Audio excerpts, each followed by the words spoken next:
Bonjour à toutes et à tous, bienvenue dans le podcast La Sueur, salut Big Rusty. On va parler d'Alexander Romanov, invaincu en carrière, et qui s'est imposé lors du combat le plus, on va dire, de toute l'histoire de l'UFC, où il y avait le plus grand outsider auprès des codes de Paris. Effectivement, c'était un combat qui était ultra déséquilibré et que Romanov a gagné.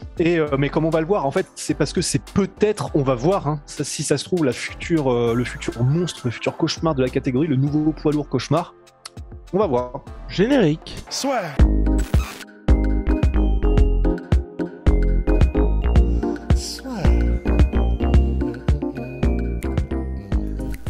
Entre dans l'octogone avec Unibet. Qui sera le vainqueur du combat? En combien de rounds? Fais tes paris sur l'app numéro 1 et profite de 150 € offerts sur ton premier pari. Alors Big Rusty, Alexander Romanov, est-ce que tu montes dans le hype train ou pas? Parce que ce monsieur physiquement en impose. Là il commence à avoir un CV assez ronflant, et puis surtout on le sait, enfin en tout cas peut-être que vous le savez aussi, chez les heavyweights ça va très très vite à partir du moment où vous avez une certaine traction, parce que la catégorie est moins dense que d'autres comme les lightweight ou comme les featherweight par exemple. Alors déjà, ce qui est intéressant, c'est que il est invaincu. Il est à 16-0 maintenant. Il était c'était un bœuf, mais un monstre. Il devait cutter du poids pour passer sous la limite des 120 kilos, mais on voyait qu'il y en avait un petit peu de superflu. Et déjà, il a perdu 45 pounds. Et donc, quand il s'est présenté contre Chase Sherman, il avait un physique totalement différent. Et ça, déjà, c'est très intéressant parce que ça veut donc dire que déjà là, non seulement il était invaincu et il avait soumis à peu près tout le monde, à part une décision dont on va parler, parce que mais il avait soumis et terminé absolument tout le monde jusqu'à maintenant, avec un physique qui était donc limité, parce que c'était comme il avait du poids supplémentaire, en termes de performance athlétique, c'était pas forcément l'idéal, et au troisième round, ça pouvait poser problème, et ça a été le cas contre Juan Espino. Mais là, on a un nouveau phénomène physique. On le sent.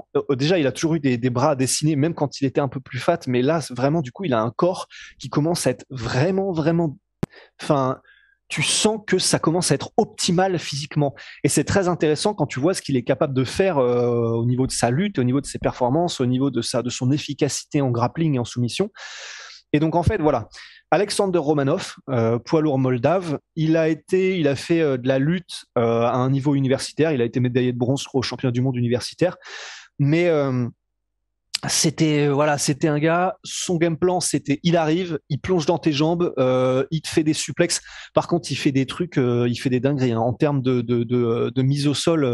Une fois qu'il t'a chopé, c'est quand même très compliqué, et il te fait voler en mode Randleman versus Crocop, que je n'ai pas mis dans mon foutu compte du Peur Rusty. En vrai, mais je m'en veux tellement. J'ai eu et c'est intéressant, un brain fart qui a fait que je me suis persuadé que j'avais tout écrit quand j'ai fini la rédaction, et ce qui fait qu'en fait, mon cerveau n'est plus jamais revenu sur ce que j'avais écrit en fait, et j'ai oublié ce truc-là qui était tellement important dans la carrière de Fedor, parce que c'est une des images les plus spectaculaires. Mais bref. Alexander Romanov, il est capable de faire des dingueries comme ça, genre des suplexes où il décolle, mais il te fait vraiment faire un salto et il t'explose sur la nuque. Et surtout, parce que ça pourrait être du spectaculaire, le mec se relève, les mecs, généralement, il arrive à les garder au sol, il utilise vraiment très bien son poids. Alors on va voir du coup maintenant si c'est aussi efficace, mais ça a l'air d'être tout aussi efficace, et il te soumet dans les minutes qui viennent généralement. Maintenant, la raison pour laquelle je suis pas encore dans le hype train de Romanov, c'est que il a réussi à mettre à peu près tous ses adversaires au sol et à les soumettre et à les terminer. Mais puis quand il les met pas au sol, il arrivait à les mettre KO sur les circuits un peu plus mineurs, parce que ce sont des poids lourds et que il est extrêmement talentueux. Maintenant, contre le fameux Juan Espino, un poids lourd espagnol, il avait bien commencé le combat, et au troisième round, c'était serré quand même déjà. C'était serré au bout des 2 premiers rounds. C'était déjà 19-19. Hein, chacun en avait un de round. Et au troisième, j'ai eu l'impression qu'il commençait à accuser le coup physiquement. C'est son adversaire Juan Espino qui commençait à lui mettre des enchaînements de lutte. Et il a été, entre guillemets, parce qu'il prend quand même un énorme coup dans les parties, mais encore pas énorme, mais bon, c'est des poids lourds, donc même s'ils font semblant de te mettre un genou, rien qu'avec l'air qui passe, tu vois, tu t'écroules. mais le combat a été arrêté prématurément. Ça s'est terminé par technical decision. Et si ça continuait jusqu'à la fin du 3e round, je pense qu'il y avait moyen qu'il perde ce combat. Mais c'était quand il avait ce physique qui était avec beaucoup trop de kilos en trop et donc qui n'était pas optimal athlétiquement. Donc en fait, avec Alexander Romanov, pour moi, on a une équation qui est assez simple en fait, qui est on va voir ce que ça donne quand il ne peut pas mettre ses adversaires au sol parce que pour l'instant, son pied-point a l'air assez pas encore poli du tout, enfin très brut. Et donc, s'il se retrouve face à un mec qui est complet, qui peut arrêter ses takedowns et qui a un bon stand-up, je pense que ça va être très difficile pour l'instant en l'état et de ce qu'on a vu. Mais maintenant, il peut avoir progressé et il peut progresser très vite. Donc, debout, à mon avis, ça peut être très compliqué face à un technicien. Et au sol, on a vu qu'il y avait aussi des limites quand ça marchait pas et que ça y allait sur la durée. Donc, je suis pas encore dans le hype train. C'est pas encore pour moi un cauchemar. On va voir quand il affrontera quelqu'un qui est un peu plus solide. Mais en tout cas, intéressant. Un poids lourd intéressant. Mais pour l'instant, restons tranquilles, quoi. Pas de hype train. Mais néanmoins, mine de rien, cette différence physique, moi je trouve que c'est quelque chose de très très positif parce qu'il y a énormément de poids lourds justement qui vont rester sur ce physique qui va être, vous voyez, un physique de poids lourd qui est pas tracé. Lui là, il avait déjà un avantage physique sur ses adversaires. Là maintenant, on a quelqu'un qui a vraiment pris peut-être, tu vois, la mesure de ce qu'il attendait à l'UFC, à savoir pourquoi pas un futur radieux avec potentiel title shot ou en tout cas place de contender. Mais nous n'en sommes pas là et je trouve que c'est un indicateur très très positif parce que ce qui s'était passé auparavant, c'était quand il avait le physique qui était un petit peu plus ingrat. Ouais, absolument. Et puis bien sûr, on le répète dès qu'on en a l'occasion, mais c'est pas l'apparence physique, bien sûr, qui fait le combattant. Regardez Fedor, tout simplement. Et puis il y en a plein d'autres. Mais néanmoins, c'est clair que c'est le delta qu'il faut regarder. Et là, je suis carrément d'accord avec toi. C'est quand le delta, tu sentais que de toute façon, ça a toujours été un tank. Ça a toujours été un taureau et tu le sentais. Même quand il avait les kilos en trop, tu le sentais dans les bras. Il avait vraiment une carcasse de mec ultra solide.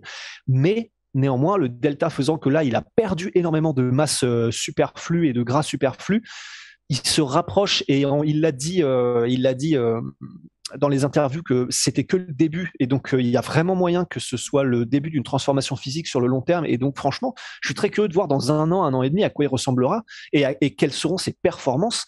Parce que là vraiment tu sens que effectivement il y a eu un vrai déclic, il y a eu un vrai travail de fait et que maintenant encore plus qu'avant, alors qu'il a toujours pas perdu, mais maintenant encore plus qu'avant, il y a moyen qu'il choque des gens dans le futur. Donc je suis pas encore dans le uptrain, mais je suis très curieux et de voir ce qu'il devient maintenant. Il y a des inconnus et ça peut être très intéressant. Ok, bon suivre en tout cas, et puis on espère, il a call out John Jones, ça risque d'être un petit peu compliqué, on est d'accord.